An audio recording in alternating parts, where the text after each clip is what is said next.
Welcome everyone to ShootNLoot episode 11. We're running and gunning, watching and discussing all things video games and your weekly source of geekdom. I'm your host, the intrigued one, Kevin Alvarez, and to my physical front is none other than Rob the Man. Hello everybody. And to my physical left is Jesse L. Hey, what's up? Join us as we talk about entertainment that moves us, brings us dismay. If you're new to the channel, welcome and let's have some fun. Today's topics are the Ascent, digital concerts, and our newest Halo multiplayer impressions. However, before we get into it, you know the gambit. Like and subscribe to the channel if you enjoy the show, and follow us on our various social media channels. Rob, what have we been playing? We've been playing the Ascent, which is on Xbox Game Pass. It came out on July 20-something? So it's barely like a week or two old. Right, at July 20. I want to say July 22nd or 27th. Yeah, something last like week of July on that Tuesday. Yeah, and it's cool. It's like a neo-noir cyberpunk shooter. Yeah. But it's one of those top-down Diablo style shooters. Kind of has the Gears of War aesthetic with a little bit of reminds me of Metal Slug kind of a way. But yeah, it's kind of like a shooter looter from that angle. What are your impressions on it so far? I like the Ascent. It's really cool. It's really red. I like how they went for this really crazy aesthetic. Mm-hmm. That reminds me of that, kind of like you said, like that cyberpunk Blade Runner, futuristic, where like everything's just dirty and gringy, and that we all owe our lives to these giant corporations that are controlling pretty much the galaxy, right? Yeah. It's that type of storytelling and that type of style that gets represented in the game, and I like how the game kind of shows you the brutality of what they have to do, and also and matches the tone of what the story that they're trying to represent. Matches the tone of the gameplay too. Exactly. It's like really like down to earth. I love that you make your own character. You're not a set character. Mm-hmm. There's some fun little changes and some fun things that happen in the game where, like, for example, when we're playing multiplayer or co-op, both our characters show up in the same cutscene. Yeah, that's neat. Right. That's neat. For a game that size, it's not typical. Even bigger games, sometimes they don't have your team or your squad showing up in the cutscenes. And for this being kind of like an arcade game or kind of like an indie feeling game, that's pretty cool. The other thing I like about it is the variety of weapons, the pickups. Like throughout the game, you have energy, you have health, you have excuse me. What else? You have like the grenade. Yeah, you have a grenade, stun grenade. It was a shock grenade, the one that you have. The resources that replenish your grenades. Oh, I'm not sure. I think it's just because I know energy is for like that punch that you get, and you can get different skills that uses energy. I'm not sure what resource the grenade is, but that's its own separate resource. Own resource, yeah. Yeah. But the gameplay's a lot of fun, man. I could sink a bunch of hours into it, and then changing your loadout, having multiple characters that you can kind of swap back and forth. I don't know if you noticed that. You could change your character and have different builds, and they could have different levels, depending on your progress of the game. I like how full the cities are. Like, the cities are so lush. There's so many, like, citizens and when you go to the cities, it's not like a segment of the map. It's like it sprawls into other areas. Like, it's not an instance. You go into, like, the shopping sector, which goes into the slums, which then goes to... And if you go north, you go to a different sector where you get the bounties, and then you fight the gangs and things like that. It almost feels like Final Fantasy VII when you're in Midgar, and you know how each of the... areas of the different sectors of that city lead into different areas. But you know how in 7, it's separated by a loading screen, right? Like every time you go to one area, it loads into the next map, right? Mm-hmm. In this version, this game, in the Ascent, as you're going to each area, it's all interconnected and never reloads again. It only loads if you're going from a different floor, because this is almost like one of those... what they call, like, mega complex cities or mega like a mega city or like a mega city where it's like multiple floors and people live on different levels in those sci-fi God worlds. God knows how high you are. Yeah, like if you live in the lower floors, you're pretty much the bottom rung of society, right? Yeah. And you have to fight your way to get to the top, or to live in the top floors. And everyone's like an indentured servant or something like that, right? Yeah, like you're on this planet called Velis, and that the only way you can get there to make money, prosper, is that you sell your service. They pay for your ticket to get there. And then you gotta give them so many years of working there until you pay off your debt. If you survive that long. Oh, by the way, I have not played the game, so they're pretty much selling the game for me. It does sound interesting. It is on Game Pass, though, but you can tell it's a very, like, PC game. There's a lot of features and modes that come from a PC side. You can tell that the clicking, the menu system, everything's, like, more PC-oriented, but it's on console, and it works pretty well either way. Yeah. It feels like an older game. It feels like a game that you would have maybe played in like during the PS2 years or something like that. It reminds me of it has kind of like that Ultimate Alliance feel, or the X-Men Legends. Remember how they were like RPG just not as simple elements? like because at the time Ultimate Alliance and those type of games. Do you ever play those games? The Ultimate Alliance and stuff. The one on the GameCube. Yeah, GameCube, PS2, Xbox. I think they were on the 360 too. Alliance 3. Yeah, no, 1 and 2 were on the 360. Oh, okay. Yeah, because I think one of them was bad, wasn't it? Alliance 1? No, 2 was good, right? Because that's the one that had the Secret Wars storyline, right? Where you split.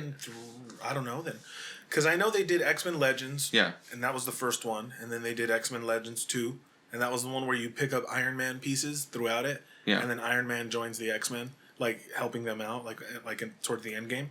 That was like Age of Apocalypse, I think it was. Man, you remember those times when Marvel used to like be in everything for their own games, and now they just separate everything? Yeah. Oh, we can't have X-Men on our Marvel game because that's a different franchise. Fox owns that. Well, now they own it again, but I'm saying like that was a shitty time. Those days are over, but yeah, that sucked.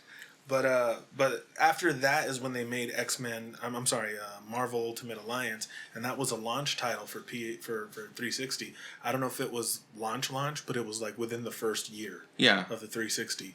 It wasn't the greatest game. It was okay. Yeah. I don't think it really it sold on the name, on the name value itself. The X-Men games were exceptional games at the time. At the time, yeah. I think by the time Ultimate Alliance came out, they were kind of already like that style of game was already kind of like falling by the wayside. But this reminds me of that in the terms of like it being a squad-based game, where you could have 4 people. It allows for couch co-op.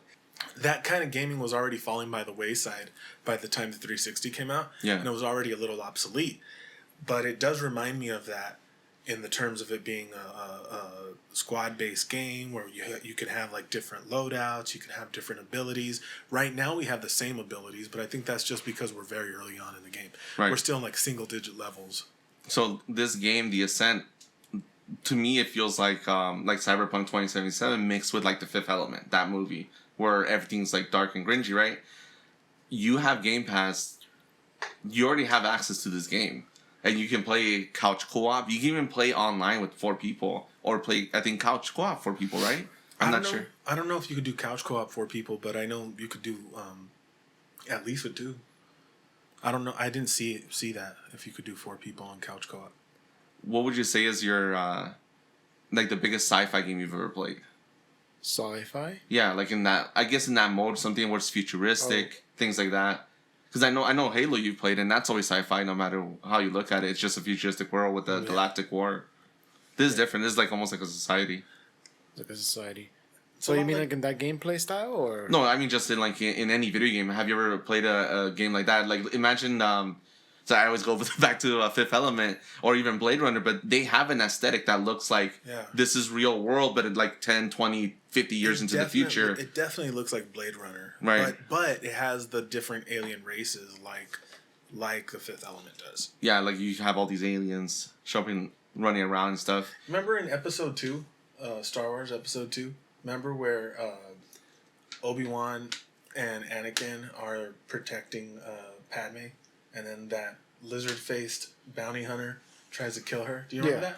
And then they go out into the city, and there's all the cars flying. The whole game looks like that. Oh. Like the city where because there's flying cars, there's like a bunch of scumbags, there's like bars, yeah. Like, and then you have like your sectors, levels, and then you have different factions. Well, like I mean, in a sense, Apex is kind of like that too, no? Because that's basically the same thing. Yeah, sure. And they're all Olympus is part of Titanfall, and that's that's part of the corporation. They're connected. Yeah. Apex and Titanfall. Yeah. Yes, they are. They're in the same universe. I didn't know that. Yeah, I know nothing about Apex. Okay, so take it away. What? I can't really take much because I don't know about Titanfall. Okay, let me start with Titanfall. Okay. Titanfall was a game. I know Titanfall. Okay, so we played Titanfall. If people who don't know, Titanfall is a first-person shooter where it's a futuristic world. First or third? First person. Okay. It's always been first person. I thought it was third. No.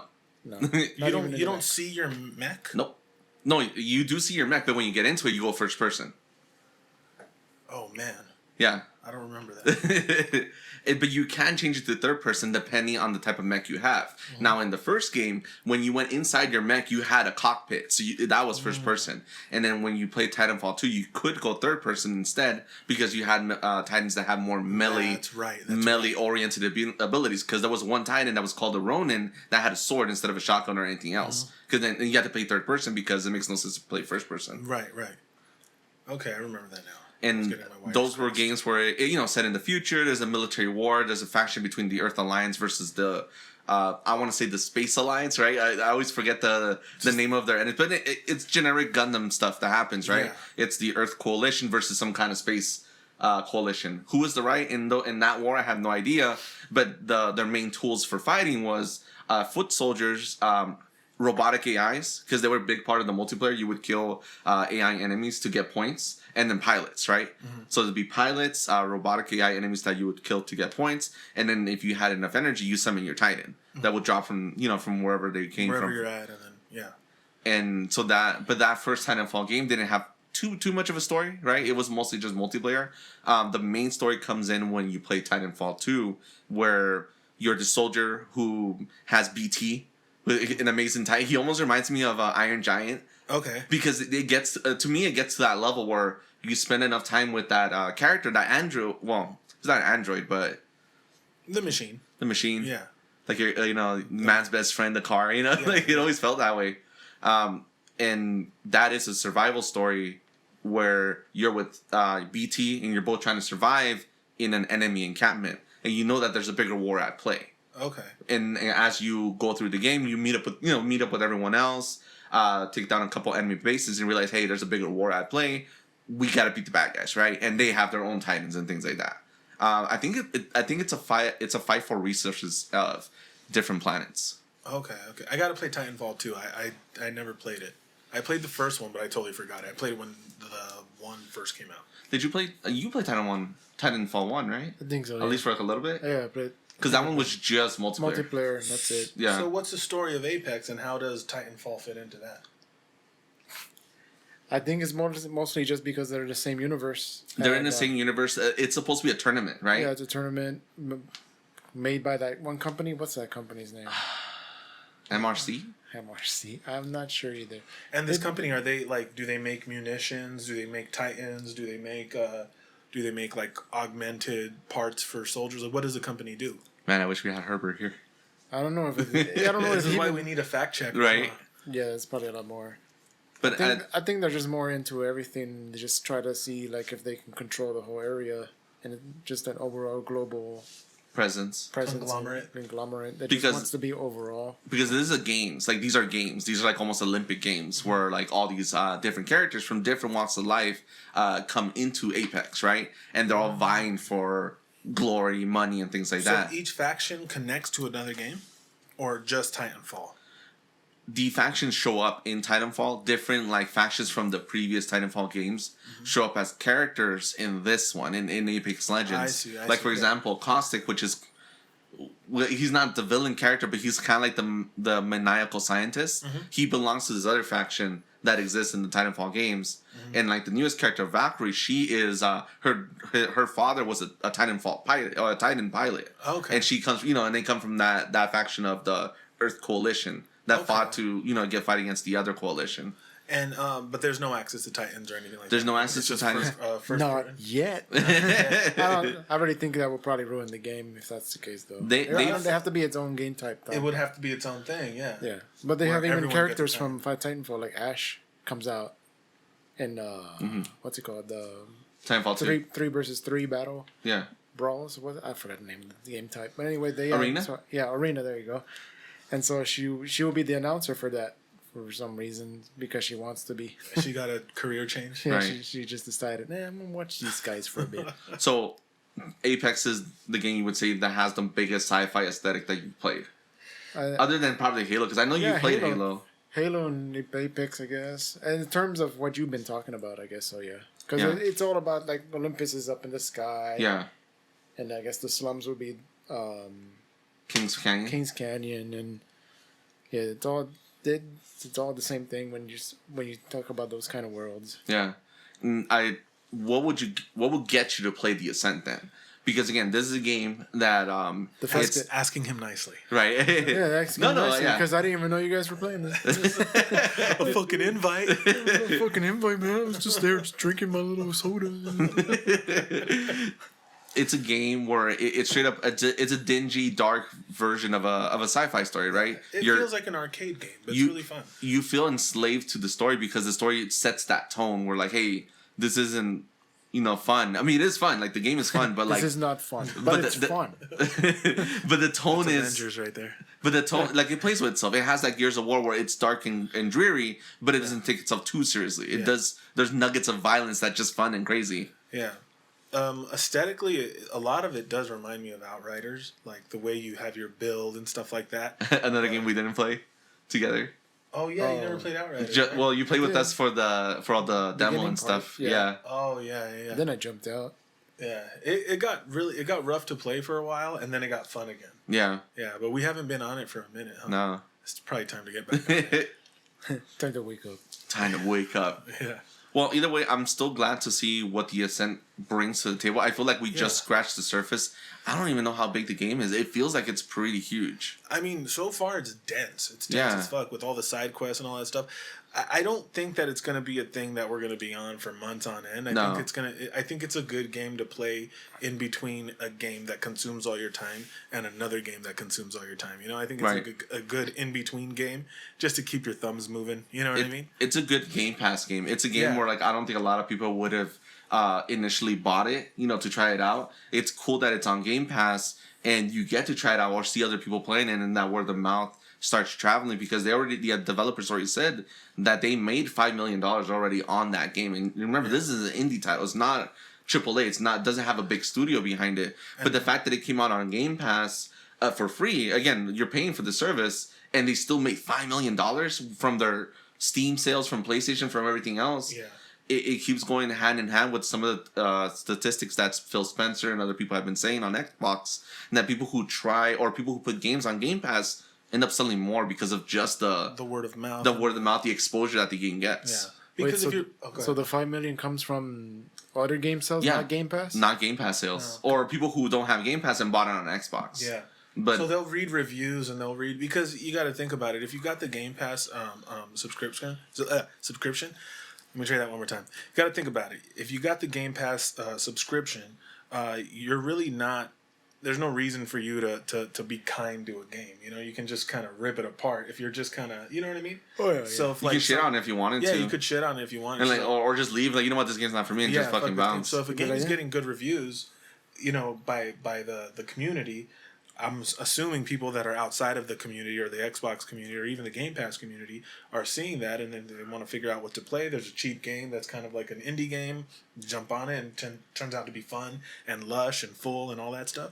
And I think that's kind of where the trickle-down effect is happening right there. Yeah. Voluptuous game.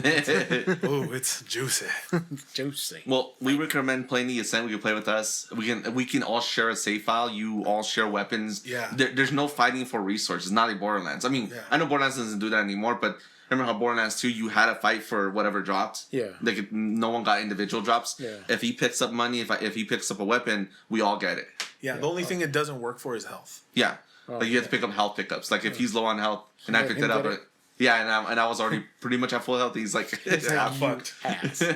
You lead. You go first. There's this fun mechanic. So is it pre-generated maps, or is it random? That's what I don't know. I think it's all pre-generated. Like, it was a built world. It's not randomized in any way. It's not randomly generated. It is because the city feels like an entire grid. Yeah. Like, they put thought into each sector and level that the game brings, And again, like 7, it reminds me, like, this is how remember how I'm following 7, this sector 7 is how it looks like, then you go into sector 8, this is how it looks like, and there's a flow to it. Yeah. It kind of reminds me of the same thing. There's cool parts too where you see things happening, like there was a scene where part of the city gets bombed, and it looks like it's happening in an area that's unreachable, and then next thing you know, we eventually get there. Yeah, we get to that area where it crashed. Yeah, and it's not even like there's no loading screen between it. It was just, we just traversed the area, and then next thing you know, it's like, oh shit, this is where that ship blew it up or whatever the fuck happened. I'm not sure what happened. It was like a car crash and it crashed into a building, and then we found that car that was in that building. Right.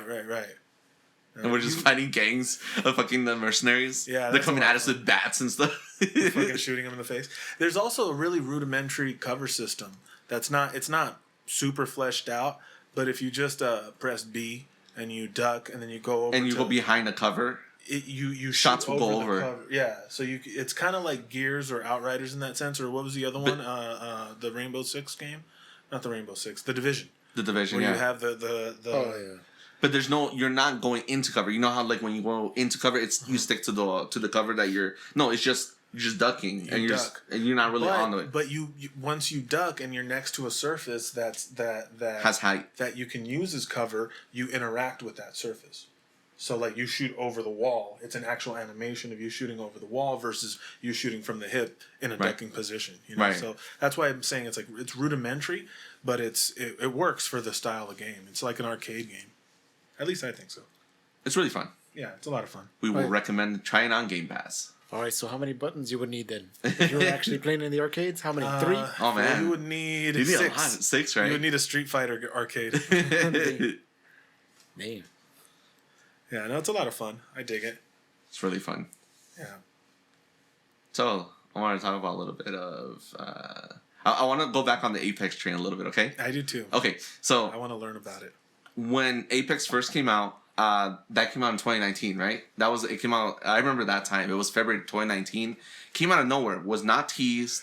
There was no lead up. It just dropped one day from the creators from Respawn Entertainment, creators of fucking Titanfall, very well known studio, and just blew up out of nowhere. Like because it caught on so well. There was no trailer. There was no trailer. There was no lead up. It was just straight up a shadow drop. That's great. And it just blew up from there because how tight and how great the gameplay was. Because you gotta think about this is the time that Fortnite and PUBG has cemented themselves as the top battle royale experiences at the time. And this is before Warzone or even Call of Duty Blackout. Because Blackout was their Call of Duty's first foray into making a battle royale, and now Warzone is the finished final product. Which one was Blackout? Blackout was the one that came out with Black Ops 4. So Black Ops 4 had a single player story, regular multiplayer, and it didn't have single player. That's the one that didn't have single player. So it had multiplayer, regular multiplayer, team deathmatch, demolition, things like that. Blackout, which is that was their first time making a battle royale, and then zombies. It was the first time that Call of Duty didn't include a single player in a mainline game. I downloaded Warzone and I played it for a little bit. I played the Call of Duty 4 campaign, the redone version of it, because it's totally different, right? Yeah, it's like completely brand new. Modern Warfare. Yeah, it's like similar mechanics, but it's a totally different story. I played like half of it. And I like Call of Duty, but I feel like it's just since Call of Duty 2, I think it was called the Big Red one, wasn't it? Call of Duty 2? It was a World War II. Yeah, it was World War II. I think it was called the Big Red one. I don't remember that. Yeah. Big Red one, yeah. It was? Okay. Yeah, and I remember playing it like in multiplayer all the time back in high school. And I started on that one. And I feel like they're pretty much the same. The only thing now is just the pacing of it's gotten so like lightning fast. You know what I mean? Where I almost don't know what the hell is going on when I drop into a new Call of Duty game, because I'm never like a day oneer on a Call of Duty game. Yeah. You know what I mean? I'm always like, it's not a priority. Yeah, there it is. The big red one. It's just Big Red one, yeah. Yeah. Yeah. So I there you go, fact checking. You're hired. No, but I feel like going back and playing it, it was a lot of the same, you know? And I think them going into a battle royale kind of format, like, what is it, a service format? Yeah. Mm-hmm. I think that's the best move for them, because it reaches the widest audience. Not only that if you're going to be putting out a new IP not a new IP, but a new entry to the IP every year, and you're just going to be giving people the same shit, it's better just to give them this one big sandbox. It's going to, I think we talked constantly about evolve. Yeah, it's going to constantly evolve. Where you could they're doing both. They're doing Warzone and they're doing the mainline games too. Yeah, well, they're putting campaigns that you can access through Warzone. Yeah, there you can just get Warzone, and then if you want to play this, purchase it, and they can then Death Battle and all that stuff. If not, then it goes back to. And I think they're like $49.99, $39.99. Yeah, they have they're their not bundles. Full price. Like, you know, I didn't pay full price for Modern Warfare. I paid like $39 or $40 or something like that. So I think that's better than paying $60, $70 for a new Call of Duty every year. It's just one big thing where you can access everything from there. Yeah, because I guess they're giving you a discount because of the Battle Pass from Warzone. People are paying for that too, just for skins and gun prints. Yeah, and the multiplayer is already embedded into Warzone. Yeah. It's not something that you access through the new title. Yeah. You're just buying campaigns. Yeah. I'm talking about Warzone and Apex and all these battle royales. What makes you think? Well, Jesse, let me ask you something. What makes you like Apex? What makes you keep coming back? Because I started on Apex for a long time. I was playing that religiously, just like Overwatch, right? Played like for a year or two. Then I eventually get burned out. Like after a while, I need a break from it because it becomes too much. It becomes a chore or it becomes a almost part-time job trying to keep up with all the battle passes. But like in your example, you and Herbert were playing for a long, long time before I got off again, and we started coming back to it. What kept you on Apex when, again, other options like Warzone and PUBG and Fortnite? Like, what is it about Apex that you enjoyed the most out of it?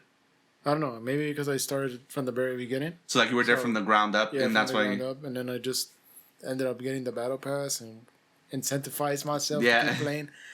But that's the fun, right? Like, yeah. So I'm guessing I'm the only one out of our friend group that's still playing Apex. No, I play. I still play. I just don't. You jump out of it though, and you come back in. Yeah, come back in, come back out. There's even like the other guy. He jumped out recently in the last season. He didn't play. I went to.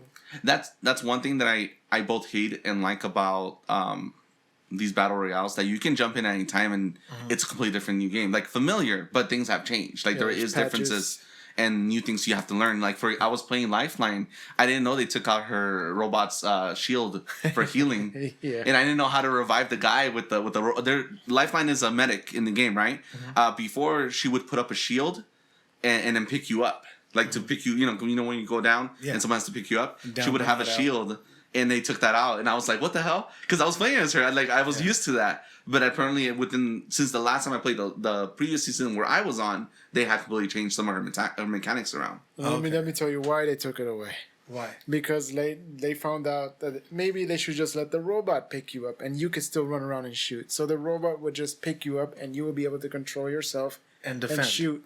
Yeah, and the robot would still have a shield and defend and pick you up. So you'll be using that shield to duck and cover and shoot. Okay. To kind of unbalance the game. I thought they took out the shield completely. So they took the shield away so it make it more balanced because the shield would block people from getting a kill, in a complete kill. Completely. So then instead, to give you a bonus, they let you have two robots now. So if two people are down, you can pick them both up. With two robots, and then you will be shooting them, but there'll be no shields. Okay, so there's no even like local shield around the robot. Like there's not. There's no more shields at all. But you can pick up two people instead of just one. There you go.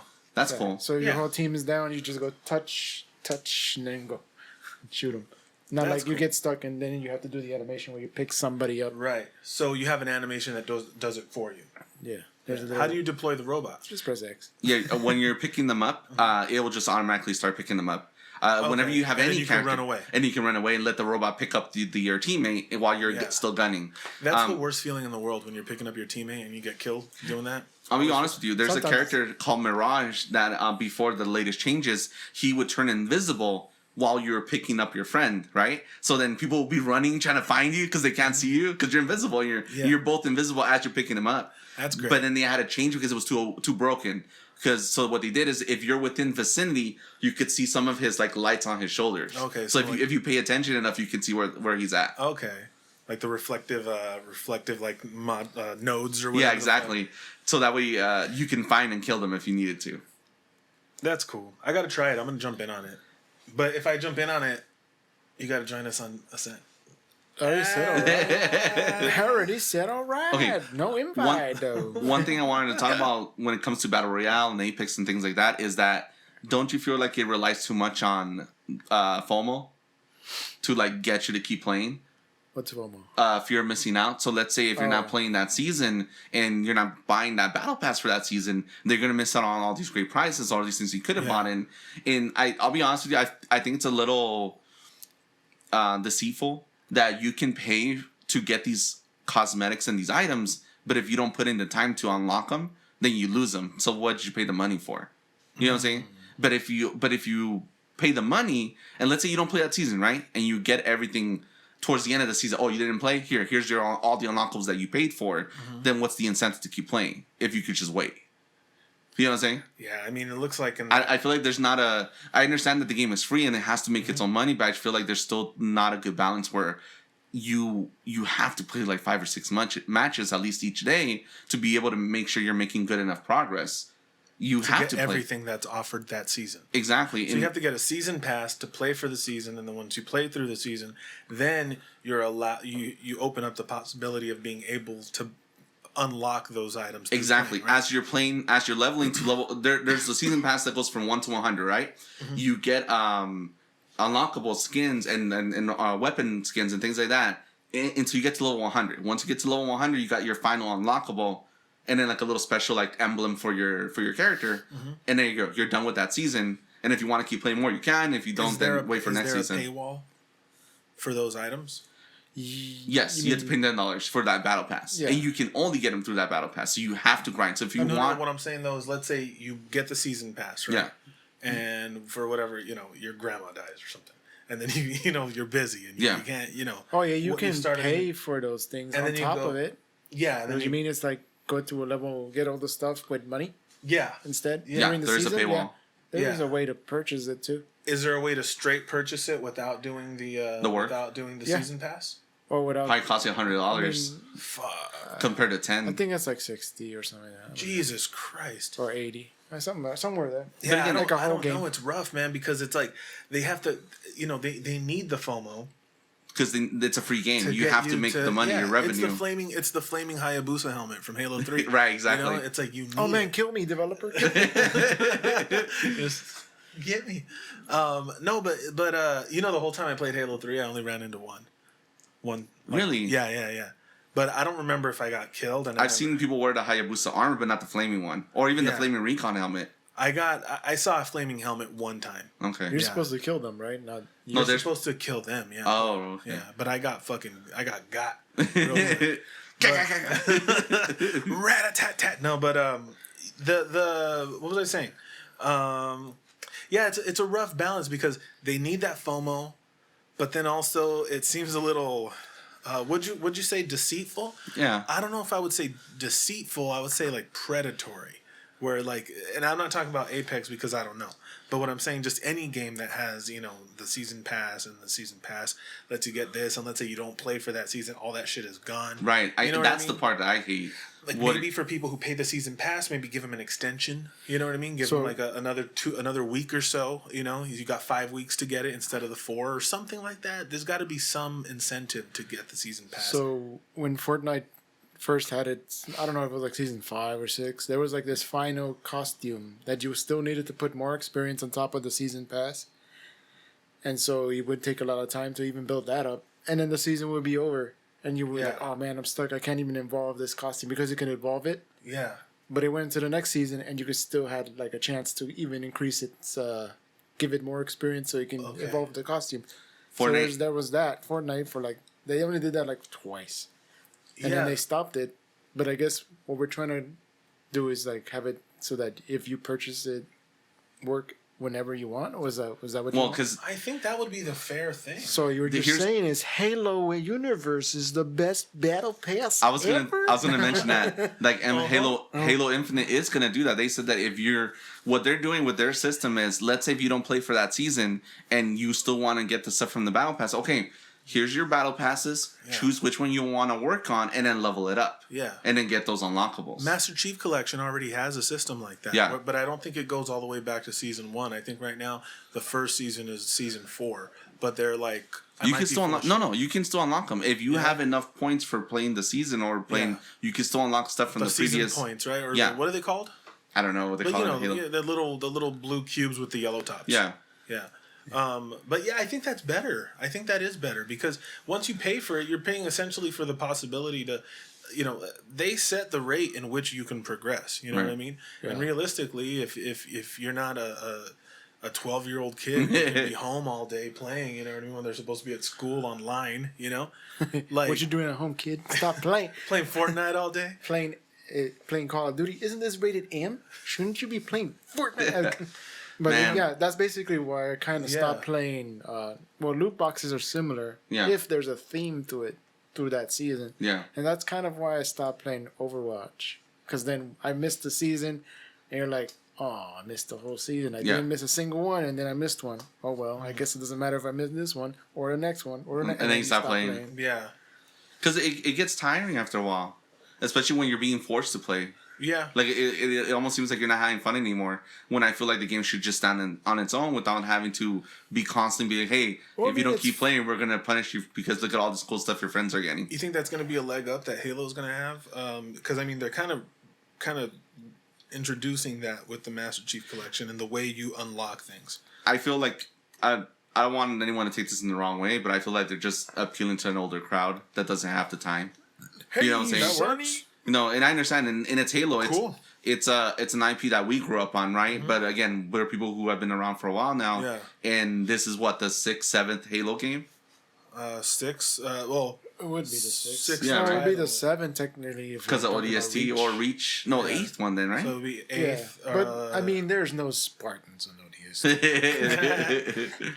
But the 8th first-person shooter. But let's say if we were in our teens or even in our 20s playing Apex every month or every week with your friends for hours on end, that sounds amazing too. And it gives them something to do as well. Because right now, like, I know kids are already getting into their teens and just playing constant Call of Duty Warzone and unlocking everything that Battle Pass offers. Yeah, but I really don't know if that's a thing. If it is that they're appealing to an older crowd, or if they're just doing the sensible thing. You know what I mean? And if the sensible thing means older, sure. But I think it's.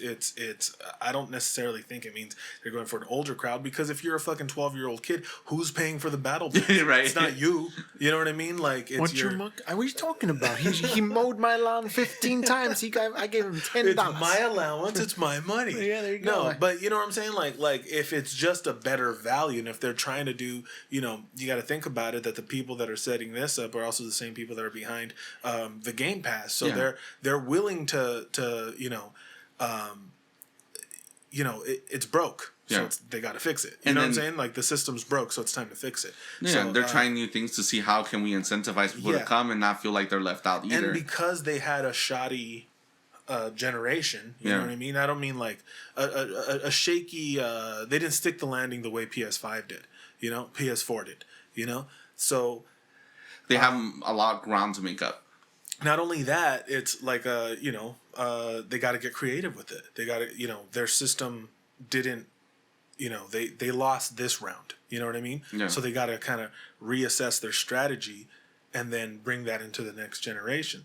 I don't think that it necessarily means let's pander to an older crowd, but I think if value, having your if you pay for something and I unlock it, why are you going to lock it back up again? Right. You're literally taking something away that I paid for. What do you think of the concept? Like, when we used to have games in the PS2 era, 360 era, things were unlockable. There was extra content in the game that you would unlock to just beat the game, rewards for beating the final boss. Yeah. And all that stuff seems to have gone away. You have to pay for any kind of extra stuff or any extra cosmetics now.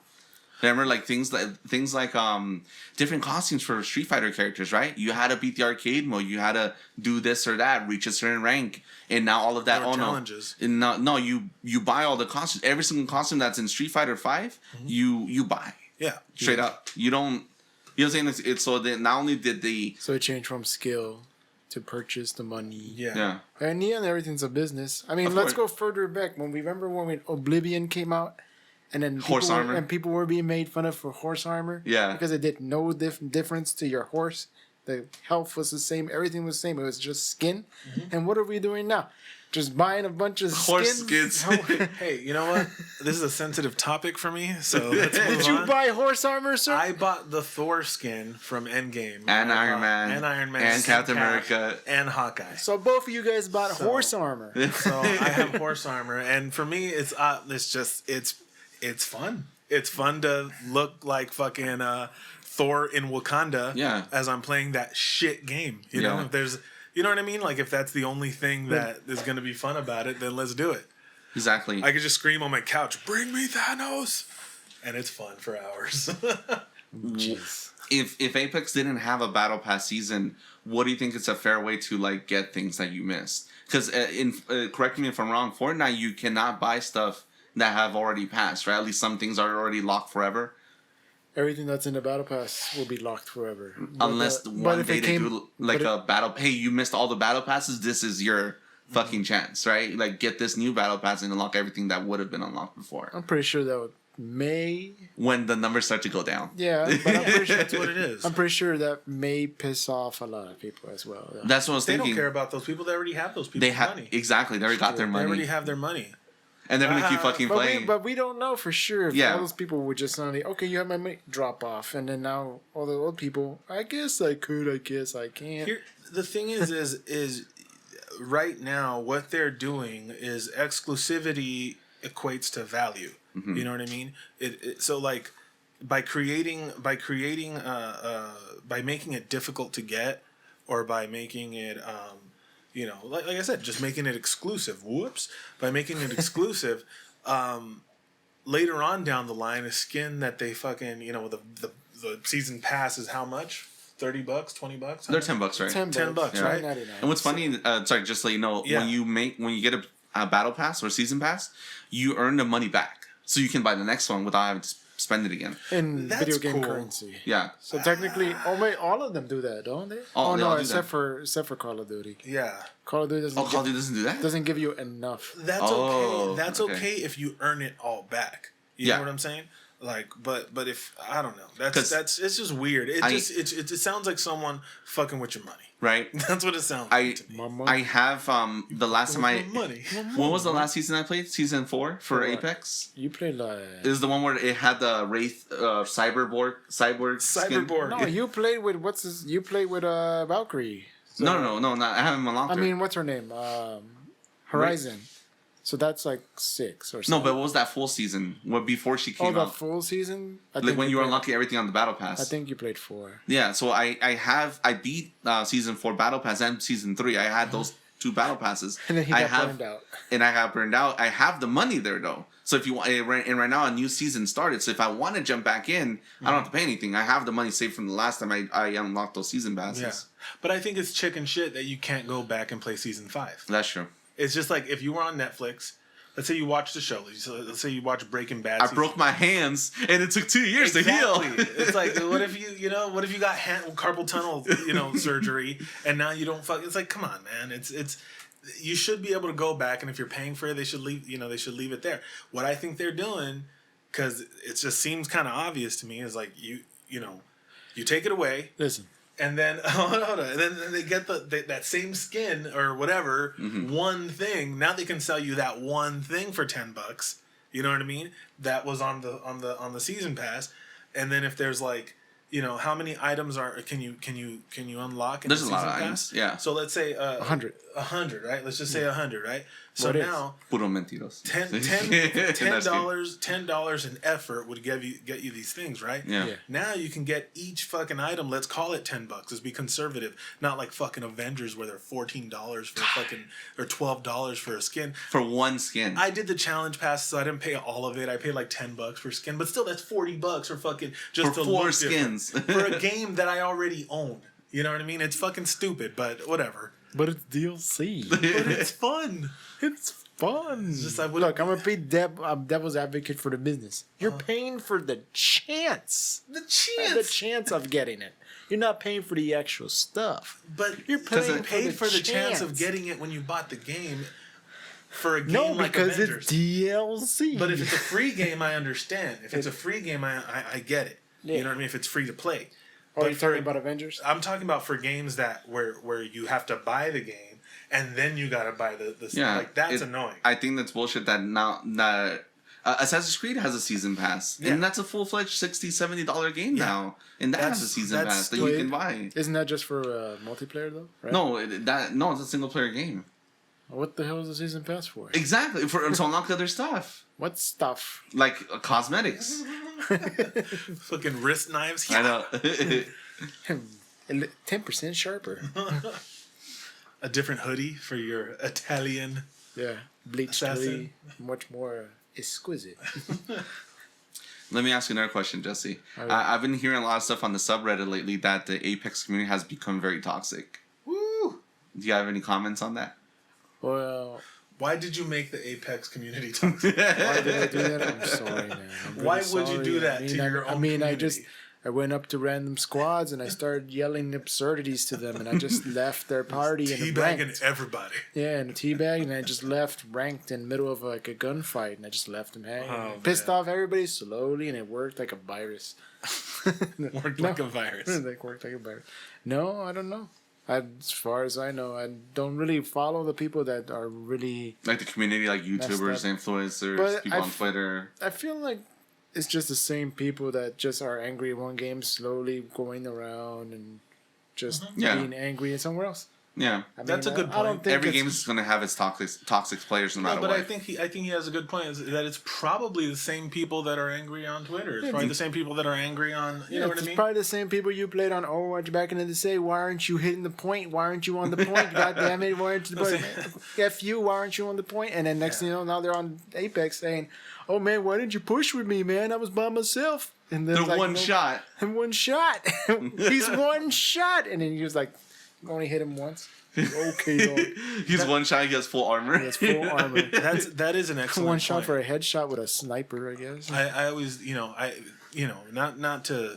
I just don't pay attention to stuff like that. Me neither. Yeah, it's like There's always the reality and then the internet reality, right? Where Yeah, yeah. on the internet it always seems way worse than what it used to be. There's just reality. look, You know what I mean? So like, it's like I try not to pay attention to stuff like that, but I never thought about it that it's probably the same couple 100,000 people everywhere. The vocal. Just talking shit, just Yeah. being miserable fucks. And Yeah, I mean, like, how many times have you been in a match of when you're playing by yourself? Remember back in the day, and nobody said anything. Yeah, And no then one's... you just play, and then as you would die. I mean, they'll tell you there's somebody there, and then they won't say anything. They won't get on the mic and say you suck, you're trash, uninstall the game. They won't say.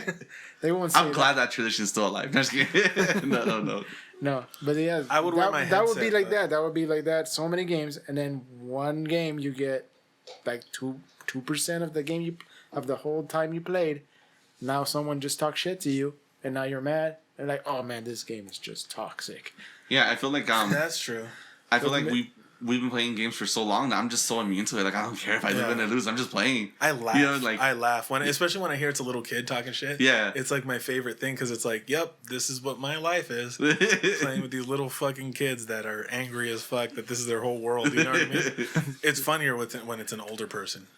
It's like, oh man, you need to get your shit It's together. like I'm playing this game so I can relax from my job. Yeah. And it gets them even more riled up. For me, it's escapism. You know what I mean? It's not. There's no real stakes. Right. You know. Especially if you're playing ranked or anything like that. There's no real value to the winning and losing. Yeah. It's just if you win, cool. If you lose, But even if you want that well, extra competitiveness, you know what I mean? Yeah, if because you even want that I extra feel competition. like ranked is just another label that means nothing. You're still doing the same shit. Well, It's no, just but at least people are it's, trying to take it a little but I bit mean, more rank seriously. pits you with people that's supposedly similar to your level, so then you're gonna lose and more often once you get to that point of your threshold of skill. Yeah, that's true. So then you just fluctuate between winning and losing, and then It kind of becomes a 50-50. Yeah, and then more people with like they think they're the shit will all of a sudden realize they're not all that great. They're as good as these people, and then they'll never get to Right, the like highest different level. pools where this pool has everyone in the community, both good and bad. This pool has people who are trying to get good, Yeah. and then you might hit a ceiling. I don't think playing competitively or playing ranked though necessarily has to do with taking it seriously though. I think that it's sometimes added competitiveness is fun. You know, Because you want to see how you match up. You want to. it's just fun. It just makes it more challenging. It makes it and it's an attainable challenge. You know, because it's just another person. You different team dynamics. Different strategies. It changes the way you approach it. You know, it's not as relaxed. Maybe it's a little bit more intense, and it's just like equating it like to, sitting down on your couch and watching a comedy versus watching a horror movie. You know what I mean? It's like a sometimes weird metaphor. but you know what I mean? It's like, sometimes but you like just chill the fuck out, and then other times, you want to like get scared. You know what I mean? And and sometimes what I mean is in the game, sometimes you're just running around, just shotgunning people in the face, and other times you're playing SWAT. You know what I mean? Which is like a little bit more, a little bit more difficult. At least I think so. I guess that would be Halo because it's a different games type. I remember headshots. Headshots. It has to be that. One thing I do like, I know we're talking a lot of shit about these battle royale games, but I still think they're really fun, very competitive. Yeah. It's a game mode that has blown up immensely, and they're putting in a lot of work. Like, I cannot blame Respawn saying that they're lazy developers or anything like that. No, they make all these cosmetics and changes to the map, events. Like, there was remember when we did that sniper event in season 4? That was a great 2 weeks where it was just nothing but snipers, and that was fun. Yeah, you like that? Yeah. And then getting shot in the face. Getting shot in the face. Oh, you like it? And then different legends, that's what they call the characters. Different legends had better suited abilities for those type of game modes. So then you could figure out different strategies. Yeah, I think the way the money system works needs to be ironed out. I think that needs to be reworked. It needs to be regulated in a way where you don't have to feel ashamed of liking a game or pouring money into a game. You know what I mean? Where I think it's got to be worth it somehow. There has to be like something where like you can go back if you haven't played in a while. Like I know for like WoW, there was the Return a Friend feature where let's say your friend dropped off of WoW, you both get 200% more experience point, and you get a special mount for coming back. Okay. Like you got rewarded for coming back into the game. That's interesting. Because I think a lot of MMOs started doing that after that too, huh? Yeah. I know 14 has that. Things like that, Yeah. Where like you drop off for a little bit and then you show up and there's here's some stuff that you missed out. Here's some bonuses. Yeah. Or bonuses, right? Yeah. No, that might be a way, but I don't know. I don't know what the answer is, but I don't think it's talking shit because they are fun and I'm gonna keep playing. The ones that I do play, but it's just I think it just needs to get reworked. The whole industry on how it approaches that. For Destiny 2, Beyond Light, which is the expansion that came out last year, I bought the it's not called the Game of Year edition, but it's like you buy the expansion and all the season that come for it for this year, right? If I miss, I only play season 1 and season 2. I missed season 3 and 4. Okay. But I unlocked all the stuff though. Okay. Like even if I didn't play it, the stuff I paid for, I still unlock. Yeah. It gets unlocked on my character. Okay. So even if I didn't play those seasons, sure I would have missed story events or certain weapons that were available, but the stuff for the battle pass I got at the end of it. Okay. I just go into my account. I didn't play a season, unlock them all because that season's already passed. Okay. Things like that. I feel like they do it right, and I don't think enough people talk about it. That there's a system like that involved in Destiny 2. When what's the benefit of playing through it versus missing the season and unlocking? When you're playing through it, at least in Destiny, because again, Destiny's not a free to play game. You're paying for the game. You're paying for each expansion. But the Destiny, they're telling their story throughout the entire year. You're building up to the next expansion. You're building up to the next major plot thread of what's happening in this world, right? Big event. The big event. Yeah, so if you miss on the battle pass, that's fine because all that's just cosmetic items, different armor skins, things like that, right? But you didn't get that weapon from that dungeon that came out that season because of this event. You didn't play it. You didn't play that season. Yeah. And that's your incentive to keep playing, at least for them. But I like how, again, there is a battle pass, but you're not punished for missing that. But you are punished that, hey, we're going to give you the battle pass and everything that you missed on that season, but you didn't get the chance to play this event that happened at that time. Right. Because that already passed. Yeah. That makes sense. Like things that you unlock through progress versus things that you unlock from actually playing an event. Yeah. I could see that. I feel like it's a little bit of a cheat because again, Destiny has 2 modes to it. There's the story mode, or like you versus the game and the environments and the bosses, and then the multiplayer mode, because Destiny has a huge multiplayer component to it as well, where you're fighting against other players. Yeah. And that has its own system as well, while these games are nothing but pure multiplayer. Yeah. So if you're not playing, there's not enough of an install base of people playing constantly. And that's the point, right? You always want to have fast matches. You don't want to be waiting 3 to 5 minutes to get into a match, you know? So I think keeping people on the hook, right, you know, longer is the incentive. I just, again, like I'm getting to the point where I don't like games where it doesn't respect my time. I see. You know what I'm saying? Because for that same amount of time that I put into playing, let's say, Apex for that season, I could have beaten 7 other games for that exact same amount of time and possibly even had a better time, you know? And like actually went through the narrative and followed the story arc and had a satisfying ending and all the things that come with, you know, single player campaigns that don't show up in battle royale games because it's endless. And I want to play I'll still go back and play Apex by myself even if people aren't online. I'll play a couple matches by myself with randoms. I don't care. I like playing that game. I like the feel and the rush of the multiplayer and the fighting and the tactical once you get to the final couple of circles, right? But I just hate that that at some point, if you did want to take it more, not seriously, but if you did want to get into the battle pass and earn all these rewards, it's another job that you have to play every day. I hate that feeling where like, fuck, I didn't play today, and I need like 5 more matches to get this experience point so I can get my next level. You know, it eats up your time in the sense where it's like you can't do like your rounds. Like I have a couple games I play every time that I play games. You know? Right. I'll run a couple Witcher runs. I'll do a couple CTs on Outriders. I'll do, you know what I mean? Like I'll go through a couple of the games that I play. People have what I always call is like their multiplayer game, their comfort food game, where like people replay. Like for example, I played Jedi Fallen Order again, replay it again. You know, I love playing that game, so I replayed it again, and then playing a new game that I hadn't played before. Right now, the Ascent I've been playing. Yeah, the Ascent. We pretty much beat Outriders. We haven't gotten to CT15, but I feel like we've gone like 80% of Outriders done, right? Yeah. At least from what is offered. Yeah. And I've been playing a lot of Game Pass games. Like Raji is an amazing Indian mythology game where it's like it reminds you of like the old school PS2 God of War games, where you're fighting enemies, going through corridors. You have execution moves once you get them low enough, you know, things like that. The heck? Yeah, Raji is a game where it again looks like an old school PS2 game, but everything's set in an Indian mythology. So you're playing as this Indian girl who's from a circus and acrobatic, and she's gaining weapons from Vishnu, and then Durga is helping her. It has like a Prince of Persia feel. Exactly, it has a Prince of Persia feel, but also God of War zoom the fuck out. Yeah, like it has that combat of old school God of War where they will zoom down and you're doing combos and you're fighting demons around you, and then you do execution moves to heal yourself. Yeah. Do you remember that? But it's like it's like Doom and no, it's not, not like Doom. Not everything's like Doom. Everything's like Doom. No, I mean you said to heal, right? Yeah. So you have to actually. I know. Doom you have to heal.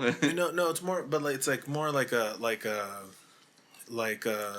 Prince of Persia was an apt comparison. Which Prince of Persia? Oof. The original one from the PC? No, Sands of Time. No, not Sands of Time. The cartoony one. The cartoony ones, like the one where like the where the game is zoomed out and you're and the little characters running around. The character's really small on the screen. It's almost like you're watching it from like a FIFA aspect ratio. You know what I mean? Like from a FIFA angle. But top down. Okay. Yeah, and then the areas are huge.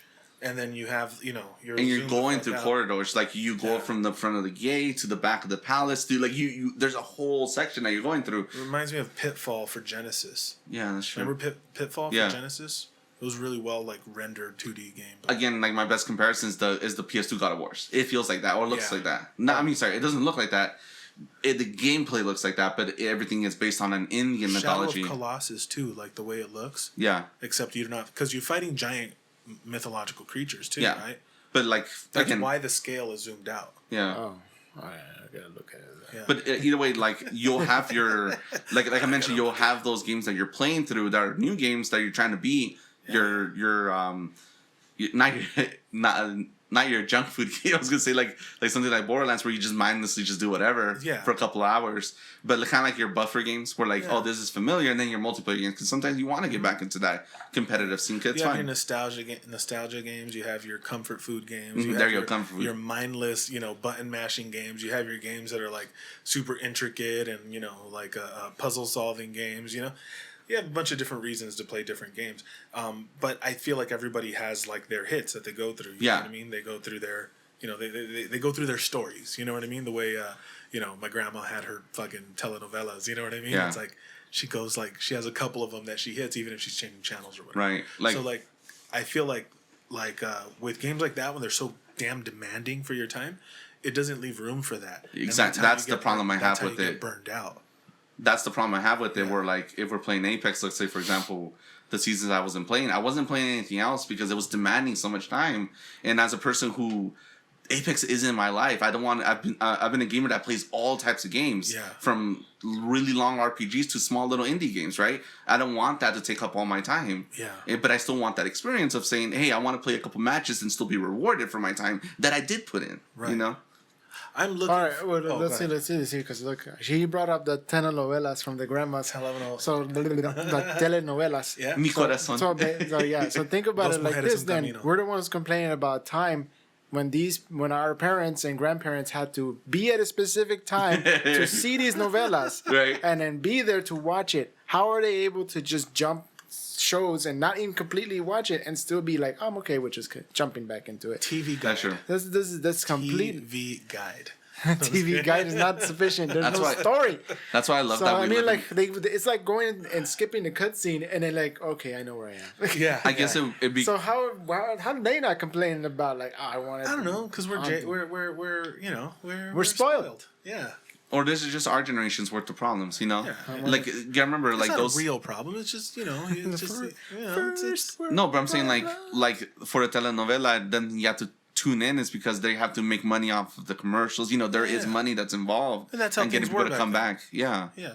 Just a different economic scale that you had to measure the entertainment on. But I never heard anyone complaining about it. That's true.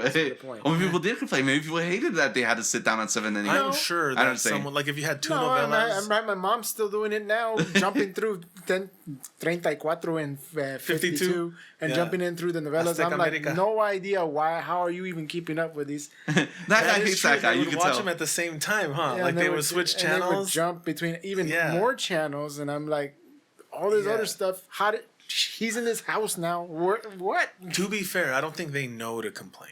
I think they just the things are what they are, and that's it. And some of these storylines are not that complicated. No, they've seen the same fucking thing. 10 times over. like let's say if you're watching I started watching Watchmen on HBO. Yeah, you catch up with that show. You'd be so lost on what's everything that's happening. Where every line of dialogue matters, or whatever. But Star Trek, like the 1980s, the Next Generation, you can jump episodes and one episode has nothing to do with the other episode, and they're standalones. That's true, but novellas I they know. go together. It's a story. It's not. story. It's not a sitcom where you could just jump into like the King of Queens and then next thing you know you're season 2 episode 4 from season 1 episode 8 and you're like, oh, I watch this. They could be the next day. It could be the next day and you'll be like, oh, he's at it again. Oh, Doug. Doug. Such a lovable guy. He went from that girl to the girl again, and then back to the other girl, and then the other girl's pissed.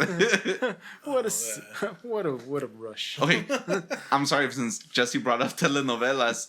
I never dug the main plot of most of these telenovelas. I always dug the B-line plots of the smaller characters. Oh man, you know what I'm saying? This is a ShootNLoot first, by the way. We're gonna delve into telenovelas. Let's do it. I meant it anecdotally. If you guys really want to get into it, let's do it. No, but I brought it up as a way of complaint, way of time constricted life. Yeah. No, I get it. You're talking about how like this is how they got that generation to come and sit down and do this. Yeah. Because again, you have to grab people. Marketing 101, how do you get customers to come to you? Yeah. Or how do you reach those customers? You have to make money off of this. And that's the thing with soap how operas. do you reach these kids? How do you reach these kids? With soap operas, it was done through like melodrama and sensationalism. You know what I mean? So, I mean, even if you miss an episode and there's a guy and he's, in a car and he's driving fast and then you change it to channel 34 and then, the lady, kills her husband and then you go back to channel 52 and then the guy who was driving fast is now in the hospital in a coma. Right. It's like you could connect those dots, Yeah, It's but like, how did he get it? so I don't know. I feel like did he get killed? Or was it his twin brother that they never knew about? It's always. Or did he just get out of the car and just simply walked in? He's like, "Oh, I left something in the car." Don't feel and then too get good. smacked behind the head. He had a heart attack. And he's like, he got to where he needed to be and had a heart attack. And he was like, No, man, I don't know. But I haven't thought this much about telenovelas. I'm like, I'm not prepared for this. I'm like, okay, I gotta go. Well, I don't have any like deep example. A lot of them, I don't even remember what the name of the shows were. I don't even remember why I brought it up. To be honest, El Premio Mayor. El Premio Mayor. Dos mujeres en un camino. I used to watch it with my grandma. And Marimar. Amigas y rivales. And what was the other one? Fucking hell. Marimar. María del Barrio. Carcel de las Américas. The one that my girlfriend's dad would watch, Amor del Sur. Amor del Sur. It's like about this girl who's like a drug runner. And then it's like a whole love life too. Dude, there was this crazy Brazilian one that my mom used to watch called Chica with an X. X-I-C-A. Oh, Chica. Yeah. And he goes, I think so, and she was like an Afro-Brazilian, and it took place like during slavery, and it's pretty much like her fucking her way out of slavery. Dude. Like, she fucks her fucking, you know what I mean? Yeah. Like it was wild. I don't remember exactly what it was. This was like 13 years ago, right? No, this had to be like 25 years ago. Man. More? Yeah, and they would show nudity and shit like that, dude. Like straight up. How old was I? I don't know, but like they would show it late night, like late night on channel like God knows what. Put the channel. Probably pixelated. I don't know, but I know they wouldn't let. Like she would kick me out of the room. Can't wait to see that in real life. You know, I've been thinking this topic with about Marvel and how like Marvel is our generation's form of soap operas, right? Yeah. Or at least the melodrama. And I always had this weird conception of like, why would people watch Days of Our Lives for 50 years? You know, like that's a show that lasted years, still on, right? Would you say Marvel or DC? No, I'm saying Marvel now because this is the thing we've seen the most that's stuck with us for a long time now. Oh, and I'm saying like, I guess in my naive way of thinking, I used to make fun of people like that. Well, how would someone watch a shitty show for so long? And like, because they love it, you know, and that's what they're buying into. Yeah, and you become invested into it. Yeah, and then even when the plots recycle, because they'll do a plot, right, and then the young people will turn old, and sometimes they're in their 20s. In the 70s, right? And then 30 years later, they're in their 50s, and it's 2001. You know what I mean? Yeah. And like now they're the old people, so the old people tropes is happening to the people who were young. You get what I'm saying? Yeah. And it's just the same shit, and it just keeps recycling. You know what I mean? Yeah. And then they'll bring back, then they'll do soft reboots where it has characters that have aged up, and then they'll bring back characters from 40 years ago, and you know what I mean? Now they're recasted and they're new characters, you know what I mean? And it's like everyone forgot that this person existed 40 years ago. You know what I mean? Like it's just totally fucked up. But it's just to keep the whole thing going. Yeah. Is that why like they refresh Spider-Man and change the character who has it and say, oh, this in this universe? I think been enough long enough. They retcon the whole thing. I think you have to. That's what it's called, retconning. I think so. Because we live in a world where there's IP conglomerates, right? Sorry, I butchered that word, but you did fine. But there's these companies that own these properties, and they need to refresh it and bring new blood into the mix because eventually you have to make it for them. Yeah, and eventually what's wild about it, you get like that Simpsons and Family Guy effect, where fans of the shows start to be the ones that are making it. Yeah. So it's just like it's almost as if certain fans and writers and things like that, they inherit it from the original creators, and then people are going to inherit it from them, and before you know it, it's going to be unrecognizable to the people who were fans of it initially. Yeah, which I get it because again, it's a different set of eyes now who are making it, which I feel is what's happening with Star Trek right now, where there's a lot of fans that don't like the new Star Trek direction because it feels too actiony.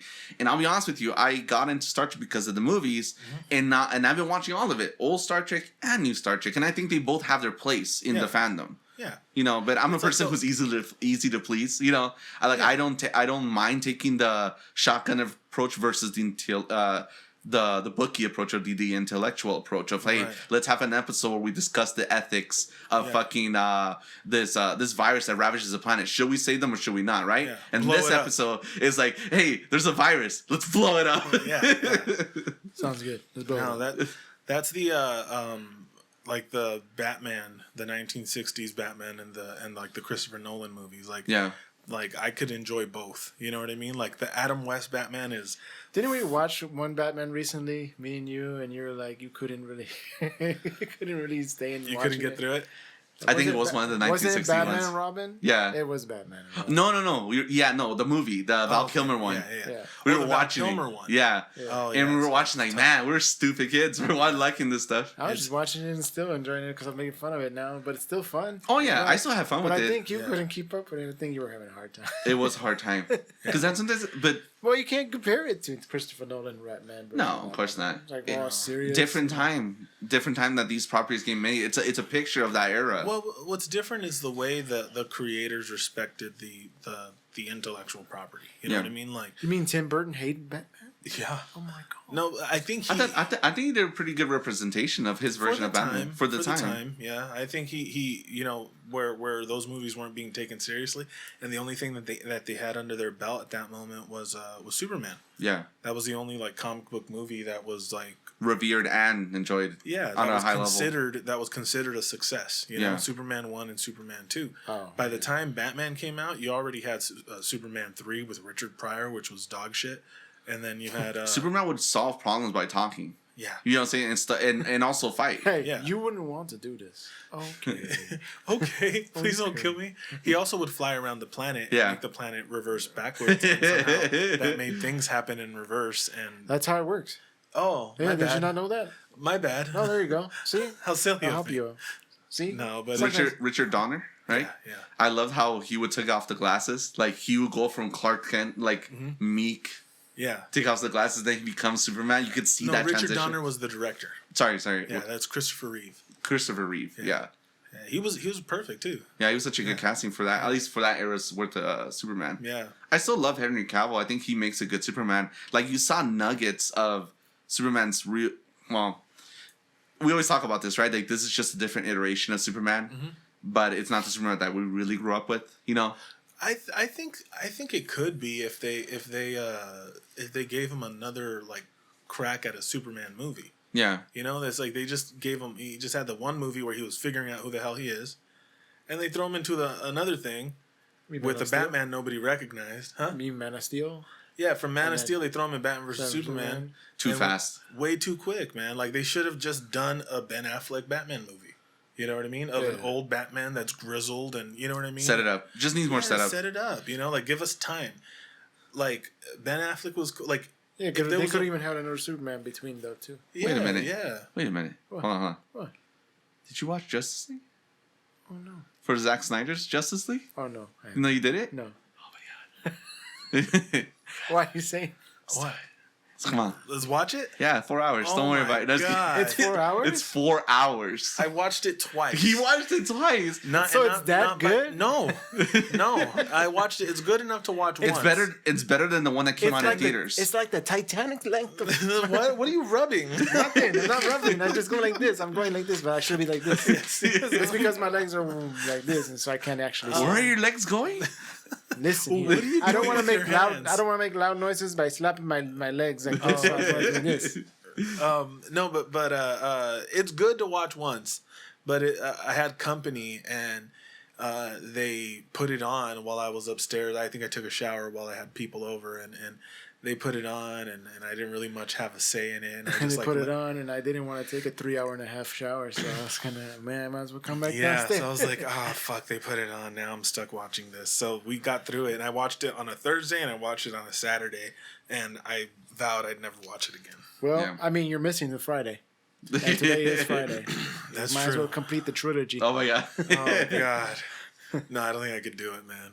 But I am willing, like, I would like to see another crack at a Snyder Justice League 2. I just want to see Henry Cavill back again. Yeah, I, mean, I don't care if it's a Snyder or not. But don't make it like another building block Superman movie. no. Just make a Superman movie, whatever Give story me Brainiac and Metallo and Bizarro. or something. And that's it. You know But what don't, I mean? but don't, because I like how they're going right now. It seems like Suicide Squad, the new one that came out from James Gunn, at least based on the reviews, we're gonna watch it today or whenever, right? It seems like they're not trying to build up an universe. They're just telling stories They're with just these telling a characters, story, and not trying to make this expansive, connected thing like Joker. Yeah. You saw Joker, right? Yeah. that has little threads, but it's its own story. It stands by itself. What are you talking about? He was grabbing young boy Bruce Wayne. He's like, "Smile, my little friend." And he's young boy Bruce Wayne. Young boy Bruce Wayne, because you always know him as an adult, but then he grabbed his face. And a lot of people were saying that that the Joker that he fights when he's older was inspired by that Joker that's in that movie. Really? That's the theory, because I was watching Joker, and with some suspension of disbelief, you put it up against Batman Begins and start, watch Joker, then Batman Begins, and watch it from there. And it works, but just certain things like the murder of the Waynes. But how many fucking times are they going to murder the Waynes? So it's like, man, they've been murdered so many times. Yeah, dude, it's like I'm tired of seeing those motherfuckers get killed. Like even Uncle Ben, they killed him twice, and the second one was too much. Yeah, the second one was like, I'm glad that Far From Home, Homecoming didn't revisit that. We know. Even in the original trilogy of Uncle Ben, he didn't actually die by the first person that you thought he was going to kill him, and he was actually somebody else. It turned out to be Sandman. I'm still waiting for them to do the Peter Parker where his parents were SHIELD agents. That's what they were doing in Amazing Spider-Man. Yeah, they were setting that up. So God only knows. Who knows? Can't wait for that sequel to come out. Yeah, right. That was so much setup, huh? That was set up. I'm waiting for it. Yeah, hopefully that pays off one day. Yeah, can't wait for that. Andrew Garfield, best Spider-Man. No. No, if you do butt up those movies though, like if you start Joker and then Batman Begins and go through the Dark Knight movies, it kind of works. It kind of lets you know how a guy like that could, the Gotham in Batman Begins kind of seems like it's in the wake of the Gotham in Joker. You know what I mean? But specifics that you have to kind of like just suspend your purge from your head canon or whatever. Yeah, like he's super poor, and now all of a sudden he has infinite money. He can just do whatever he wants. Mm-hmm. Oh yeah, just forget about that kid, man. Just who the Joker? Yeah. Well, he has the money because he stole it from the mobsters. From who? No, but when the first movie, how we get up to it, slowly. All that needs to be, has to be in the story. Fleshed out, because I feel like he's in the slums right now, taking care of his mom, and then all of a sudden, hi. I can fuck with you. He became a genius overnight. I think him being away at Arkham for a bunch of years. Let him plan. I guess, but still the money part. Well, whatever. Yeah. Let it. It's just fun to think about. It's fun, but if. And who knows if like the Robert Pattinson Batman takes place kind of in the same world as Joker? They haven't established that. They haven't established that, but supposedly there is some tie to it. I don't know, man, but there's that Flash movie seems like it's leading to something where they're gonna consolidate all the timelines. Did you hear about the Flash movies? No, I didn't know there was actual movie for Flash. Michael Keaton is coming back as Batman, and also Ben Affleck is also going to be Batman in that same movie. So they're saying that this might be the Flashpoint, which is where in DC. Oh, yeah, I think you spoke to me about that. Yeah. 2 Batmans and some Supergirls in there too. Yeah, so this might be the dark-haired. This might be the back door to connect all these movies that weren't connected before. Is it the same actress of the series? Or? No, she's totally different. She's like brand new Colombian actress. Mm-hmm. Yeah, she's Latin.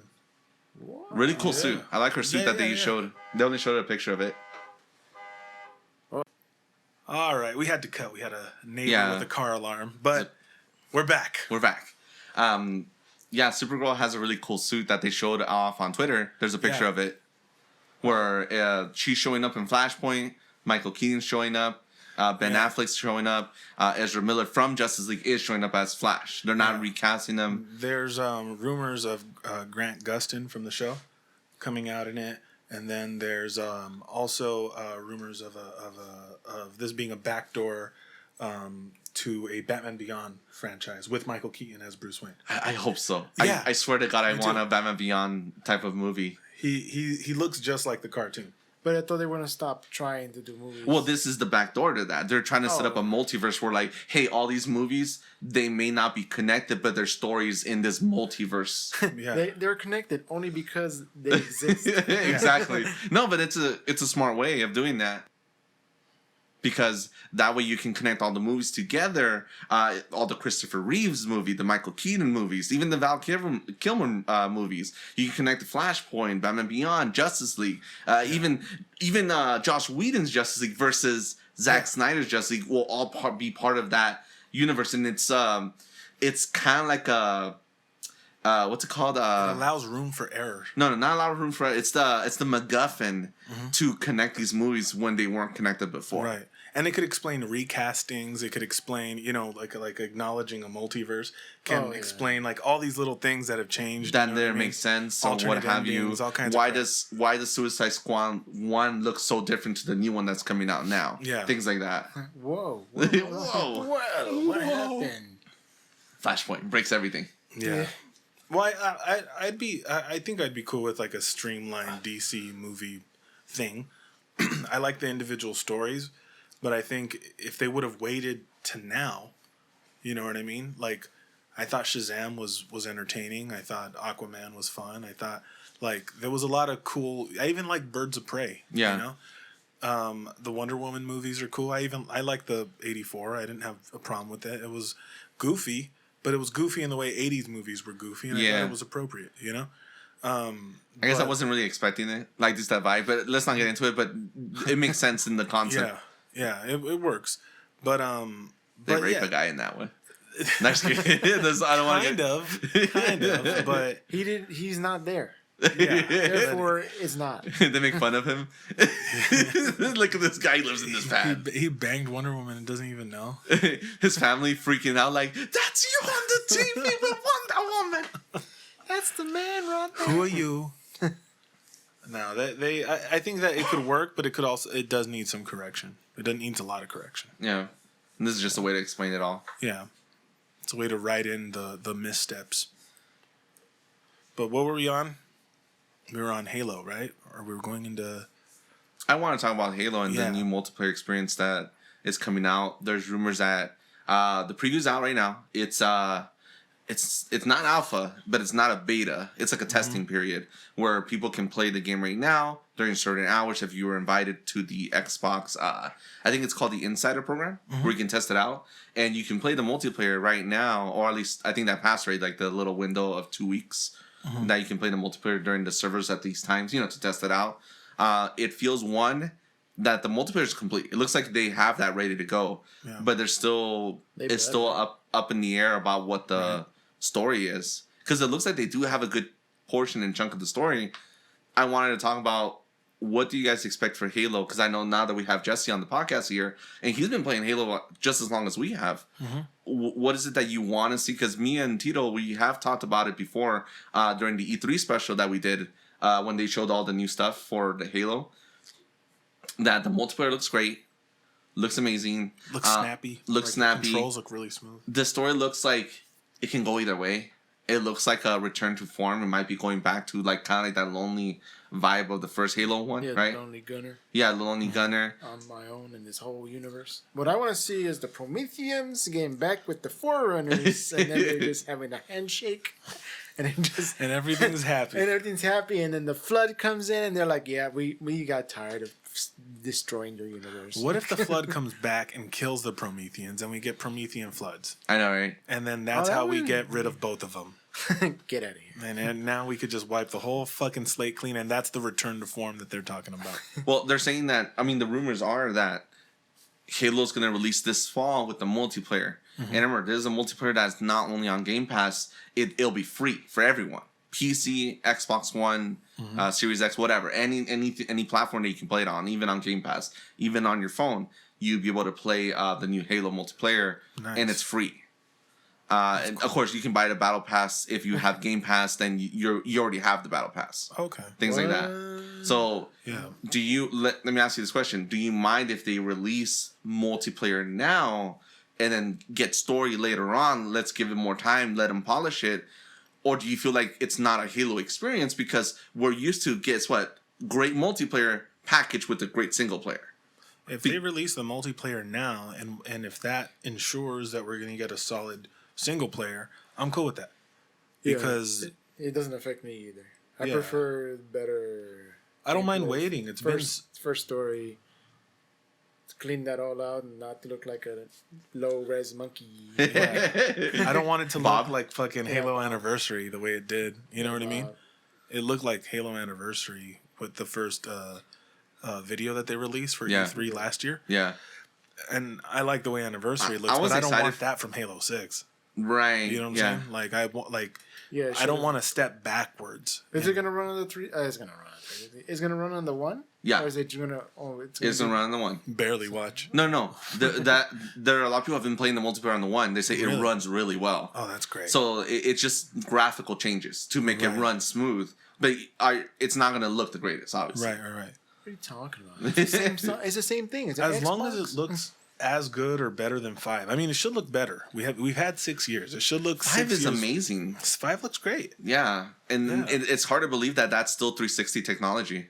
Was it 360 technology? Yeah. I thought it was 1. It was in the middle of the 1 because 4 came out on Can you fact 360. check? I don't know. It might take a while. Yeah. Yeah. I don't think Guardians is on 360. I think 4 was on 360. I know Xbox One has Guardian. No, you're right. It is Xbox One. You're right. I'm sorry. Xbox One graphics for Halo 5 is amazing. Yeah. And it can only be better. And think about it, Guardians came out, I think, 2 years after the Xbox One was released, right? Yeah. So that's early generation graphics. Now that you've had times, you know, they would say, like, after a while you figure out coding tricks to get the most juice out of your Xbox. Because they found out tricks or methods to improve the graphics or free up resources somewhere else, you know, optimize the code. Exactly, because late generation games had time to figure out how to develop for the Xbox One or the PS4, and then get squeeze as much juice as they can. Well, I feel you can tell the difference between Halo 1 and Halo 2, and you're like, whoa. Yeah, that's a big one. But there's sometimes where you see that like. That's not always true. I feel like there's two ways about it where it's like sometimes it is them optimizing the code and getting it to run as smoothly as possible because they've had more time with that generation. Right. Also, I find times where they're making a game for the next generation and they're porting it to the original generation, and now it's shoving, you know, fucking your current console to its limits. You know what I mean? Yeah. So I feel like there's two ways it could go, but I don't think that they're gonna gamble with the negative reception they received on the original video that came out. Yeah. Remember all the stuff that made them go back and redo all the graphics and everything? It looks like they're listening. Could you imagine being at work over there and just, hey everybody, group meeting.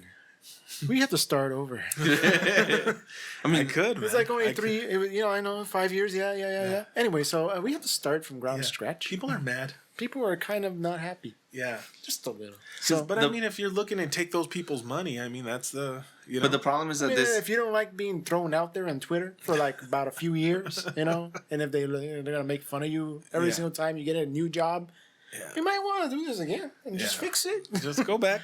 That sucks for developers when they have to like take that task, but I mean, it worked for Sonic. But the problem is that this isn't just any other game. Like, this game is a flagship title. Yeah. This is you can't fuck around. Yeah, like Gears has been killing it. Like sure, they're not making a big splash as they did before. Like, I remember when Gears 3 was like the major game everyone was waiting for. 4 and 5 came out. They're big games that people still enjoy and play, but it hasn't been to that hype level ever since. Right. Ever since 3. Yeah. But 5 is amazing. It pushes the fucking Xbox to its fucking limit, and it looks amazing.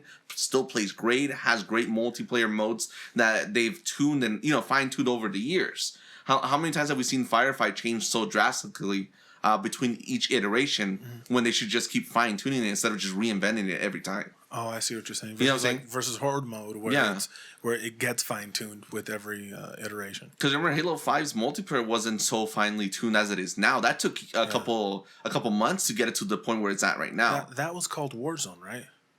No, that was another mode. That's the let's fight against other Spartans, but also the half Horde mode, half PvP. Oh yeah, that was Warzone. I like that one. Yeah, Firefight that one was fun. Just the one that was against you were just fighting enemies. No, right? Firefight was you and your Spartans fighting against the hordes of enemies, right? Covenant. Warzone was the one where you're fighting other Spartans, but there's enemies on the map. Yeah. Oh. So you're fighting to kill the bases, Prometheans or like special Covenant. Bosses would come out, and there would be like a giant 10-foot or a 15-foot tall grunt that has like a fuel rod cannon. Right. Remember that? Yeah. And you'd have to play that then, I had a lot of fun with that. And you had to get like a freaking ghost or at least something that move fast enough because that thing would blow up everything. Yeah. I hated the rec card system. Yeah, it was where you couldn't even get some of the weapons you wanted because if you didn't have that card to unlock it, you wouldn't get in that match.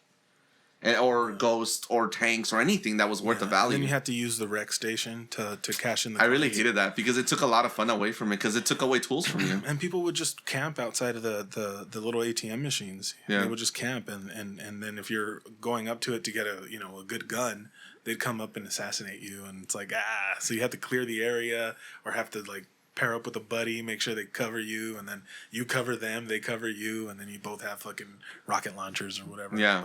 But wouldn't that be like strategic? Yeah. It adds a strategic element, but it's like, goddamn, But just it's put it on the map. But Just it's put it on not the map. fun. Yeah. That's the point. Yeah, but I did enjoy that. I put a lot of hours into that, into Halo 5. So let me paint a scenario for you guys. Halo Infinite comes out. We learn that it is just multiplayer. They're just releasing the multiplayer, and you can play on anything. Will you be there day one? Yeah. Do you see that they're gonna have server issues like many other games that come out day one? Did they have issues with 5 and 4? I don't think No, I so. don't think so. No, I don't think so either. I don't think so. Yeah. So I don't know. Hopefully They might have a small delay or something, and you might have a hard time finding the match. But I don't think they have the money backing them to keep Yeah, it. not to like keep it Outriders strong. that was a small, not that was a small game, but it was an unproven game. They didn't think that Outriders would blow up that huge. And this is Halo 6. You know what I'm saying? Like this is Halo 6 with two fucking two side stories. With Reach and with ODST. They don't really have an excuse. You know what I mean? It's like, get it right. You know what I mean? Like, that's for me, It's like, I understand if there's issues or bugs or whatever, but it's like, come on, man. How long you've been doing this for 20 years? You know what I mean? Yeah, and they're not Nintendo saving the same servers they've been having since the Nintendo DS. Hey, they switched those servers. Right? No, they switched those servers. They have a new server. Recently. Splatoon 2 plays amazingly now. No, it does. It does. They used to play like crack. It did. Now it plays like speed. No, Splatoon 2 played like a High-end GameCube cocaine. game. Now they caught up and are on the Xbox 360 game. Wow. That's a lot better than what they were for. Okay, for sure. so we're down to play some Halo multiplayer this fall, or at least test it out and see how that goes. So let's talk about the story. If the story does get delayed to next year, do you guys want a full-fledged campaign, or would you want it episodic? Because there's been rumors of, what if we do it episodic? What if you get portions of the story over time and make it almost like a novella, right? Or like any of these other games where episode 1 comes out this week, 2 months later, episode 2 comes Twice out. in one show. Yeah. 2 times in one show with the novellas. Life is Strange. Nice. No, I think that it would be. I would prefer a full tight campaign, just for the traditional sake, Yeah. But if it's episodic, it depends on how. The release dates?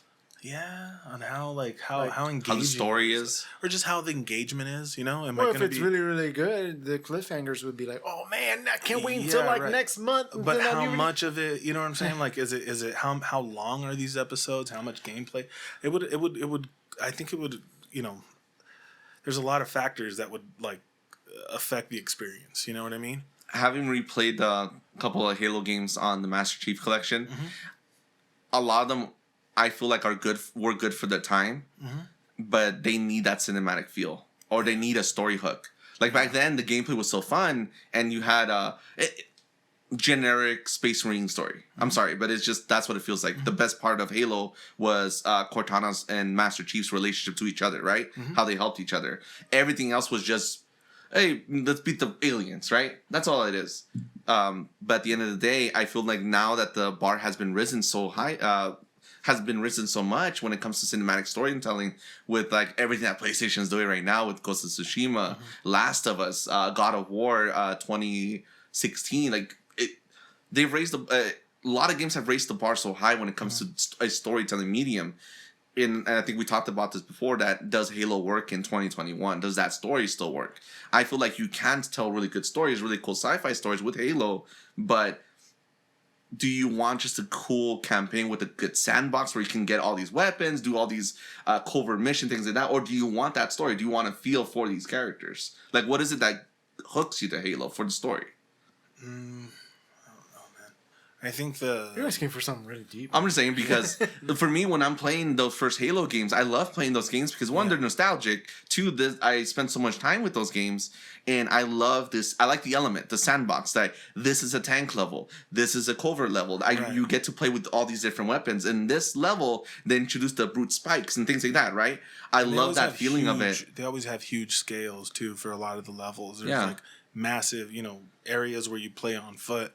And then you go into an aerial battle, and then you go into a tank battle, and then tank beats everything. And then you have your flood levels. But I feel like, again, for me, the campaign was just playing in that world and using these weapons and different things. I think the story was always like this. I just don't think the story's that good, and I feel like the story has been stronger in the. For me, 1 and 4 have the strongest story because one has that isolation, right? And you and Cortana. That has a strong story just in on itself, right? And then 4 goes back to that same thing of being you and Cortana. 2 has the Arbiter story, which is like you get a villain, an enemy, and you turn them around, And then 3 has a conclusion to the trilogy. Of how they got rid of the Flood, at least the Flood, not. And then 4 has the Prometheans and bringing back more of the Forerunner lore that was alluded to in the first 3 games. 5 has Locke.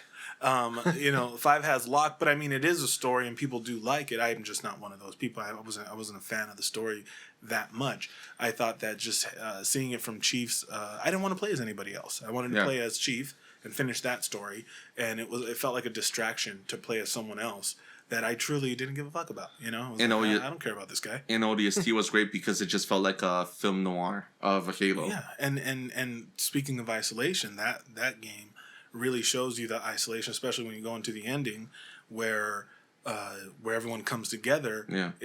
And then you go and replay it. You really feel the sense of isolation when you build your squad towards the end of the game and everyone's getting the boys back. Yeah, and then Reach is just winning a losing battle essentially. Right. You know what I mean? How do you win a losing battle?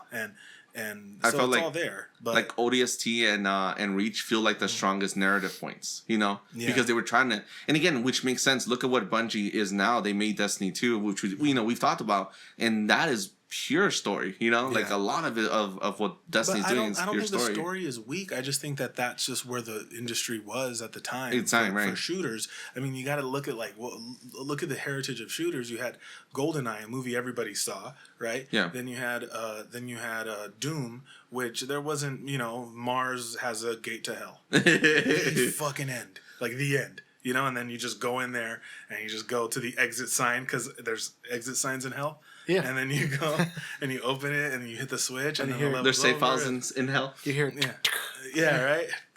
And then for some reason the demons get your score and that's it. But that's what I mean. Like the demons can't go into the exit signs. That's their one sign. That's the one weakness. They don't know how to read. So that's what I'm saying. Like, Jesse, do you feel like you need a Halo story that fits the narrative level that we find ourselves in gaming in 2021, or do you just want a fun campaign that has a lot of great stuff that you can go through? I don't know. I mean, kind of feel like you just want to finish up Master Chief's story. Like you want to put a button on it and start a new generation of Spartans or a different storyline. Because me and Rob have been talking about it. How let's finish up Chief's story because. Yeah.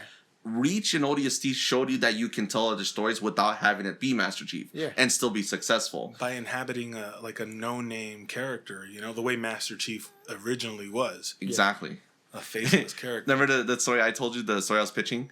You're a soldier on a planet that's colonized out there in the universe, right?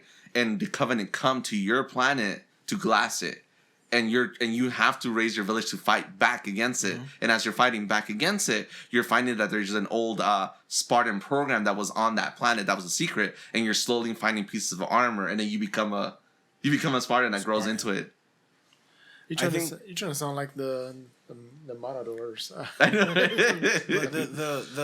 the Spartan program. Mandalorians. What I'm Yeah, saying. I know. I was trying to say Matadors. I was like, the bullfighting? Matador. It's like, sure. No, but I wanted like a human element, like show us the brutality of the Covenant at a human level, like Master Chief, or the brutality of the Spartan program. Exactly, like show us the human element of like what it means to be a Spartan. And at least in this one, we know that there's a lot of sacrifice and a lot of failure that comes from that program. Right. And we see the success, but what about like the brutality of having to steal children to orphans, take them from their family to be able to raise them, or again the horror of like what does it mean if the Covenant come to your planet and you have no military base, right? Because it's the Wild West. You're trying to colonize that planet, or if you're so far out from the on the outer reaches of the galaxy that the forces can't get to you in time, so you have to hold out until Like I feel like there's a lot. I think that they're doing a disservice by not like give the closure to Chief, you know what I mean, as a playable character and as a protagonist.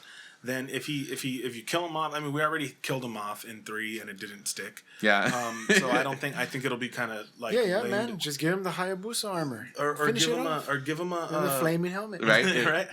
But like, give him a rank the way Lord Hood was. Remember Lord Hood? Yeah. Like give him like a more like admiral, commander, general rank, and he's the one giving you orders. Yeah, let him be the trainer. Let him be the one passing the baton now. Yeah, I think it's a step backwards to take away like the customizable, Spartan thing. The way Noble Six was.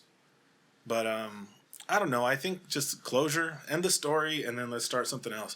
Let's start exploring different corners of this world that they created. Yeah. I feel like you're kind of like closing the barn doors on your perspective when you're constantly playing as this one guy who's fucking is one space marine who's always fighting with his fucking AI girlfriend about her going fucking batshit. Yeah. It's like against the same enemies that he's been fighting for decades now. This is the which game. we thought he turned into allies, but this is another faction. Oh, this is the fourth game where she's going batshit. Yeah. You know what I mean? There's a fourth fucking game. Yeah, they're a different species. They're a different language. They don't know us. We wrote the treaty, but they didn't read it. Yeah, they didn't read it. They didn't read the Sokovia Accords. I think another game I would love to see would be a game where you play as an elite on the planet of the elite, and it's a whole game from the Covenant perspective. Yeah, how did they get indoctrinated? Yeah, or what like because they're really play as a grunt.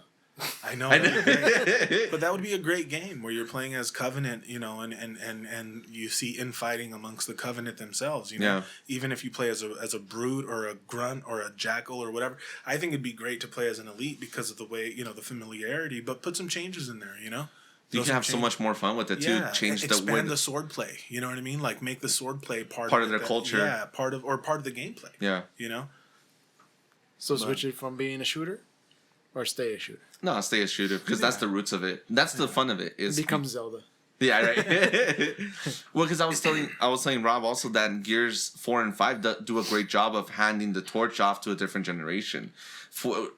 Gears 4 is Force Awakens, and then Gears 5 is something better than the movies that came after it. Because Gears 5 has weight to the choices that happens. I don't want to spoil it if you guys haven't played it, but Gears 5 passes the torch. This is now these 3 kids' story about what's happening to the Gears program in their society now that they have to fight against. Damn, they're not called the Locusts anymore, but whatever. The new people that they fight that look just like the Locusts. The Swarm. The Swarm. There you go. Sorry.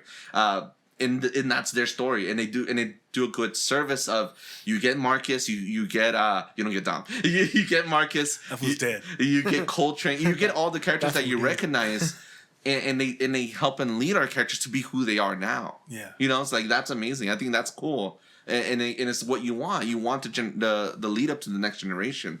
I feel like Halo is stuck being just Halo. Yeah. And I get it. Like people want Master Chief, but I feel like it's time to move on. We can tell more stories in this universe. Other properties tell more stories in their universes that do work. I don't think I'd have a problem with Master Chief being a protagonist every 5 or 6 years if there were games in between where he's not. Right, exactly. So for every Halo 3, if you threw in a Reach and an ODST, you know what I'm saying? Yeah. If they did that, Halo Palate 4, cleanser. Yeah, something in between the numbered games. If you want to keep telling Master Chief, fine, sure. I understand that he's the Super Mario, the Sonic, You know what I'm saying? Like I get that he's the Crash Bandicoot. You know what I mean? Like I get that. He is that for Xbox, right? He's the face of Xbox. He's the mascot. There wouldn't be anything else. Yeah. There's nothing else. It's not fucking Blinks the cat. No, it's not. It's not fucking Fable. Fable doesn't have a face. Fable's just whatever character you make. Mm-hmm. Oh, yeah, that's right. Yeah, like there's no character in Fable. You make a character, so like there's no face. That one kid in the picture. Or even what's his name, Commander Shepard. Yeah. Because it could be a her too, you know. You could swap. And that's EA. Like they don't. You know what I'm saying? Like the Master Chief is the face of Xbox for all intents and purposes. So I understand them keeping him relevant. I get that, but yeah, you got to do something, you know. So hopefully, Infinite kind of reinvents the wheel while staying true to what to the core experience. But after that, what's going to happen after that? You know what I mean? Well, but from everything I've seen on that video, it looks the gameplay looks great, the customization looks great. So hopefully, the narrative sticks with that too. I guess once they have like a beta or something where more people can join and play the game, I think that'll be the true test. Right. Let's see what a Halo game plays like in 2021, right? Right. Now that we're in that console transition where there's not enough Series X's out there. It's very hard to find because of the semiconductor shortage, and with COVID and everything that we're still recovering from. I think this generation is going to be the longest generation where we transition, right? Because again, the slowest transition because of forces that played out of everyone's control, right? So many factors. People are gonna be playing their Xbox Ones and PS4s for a long time, until it becomes available to get a PS5 and a Series X or whatever, exactly, or Series S, or at least try really hard to get it. Exactly. It's not impossible, but you do have to make some effort to get it. Not like how it's normally just buy it. Yeah, the rumors, just click it or go to the store. You have to be watching. There has been 10 million PS5s already sold. Wow. And it's the fastest selling console. And also Series X has been selling faster than Xbox Ones or even the Xbox 360 too. Mm-hmm. They obviously Xbox doesn't release their number, but they're estimating that Xbox Series X and S have sold at least 6 million units. Each? I don't know each. Oh, okay. But in total they've sold at least 6 million units. Mm-hmm. And again, they've even said it themselves. They don't give the numbers, but it's outpacing 360 when it was out for that amount of time in the beginning, and the PS5 is outpacing the PS4 in the same time frame. So people are just eating up these new consoles, but it's still you still can't find them in the wild. Like you have to be on your game to find these online stores and things like that. Well, at least for the 360, you can't really. I mean, they're already getting the stigma of the 3 rings. By then, yeah. The very beginning. Hey, they wanted to beat the PS3 to market, so that's what the cost. Yeah. They knew that. They knew that they were going to lose I got it twice. Yeah. I only had it once. Yeah, I got what was it, the Error 74 or something like that. Something like that. The 3 rings of death. Yeah. Well, with those 3 rings, we're not going to get those on this podcast. Thank you for joining us, and we'll see you for episode 12. So long, everybody. Bye. Goodbye.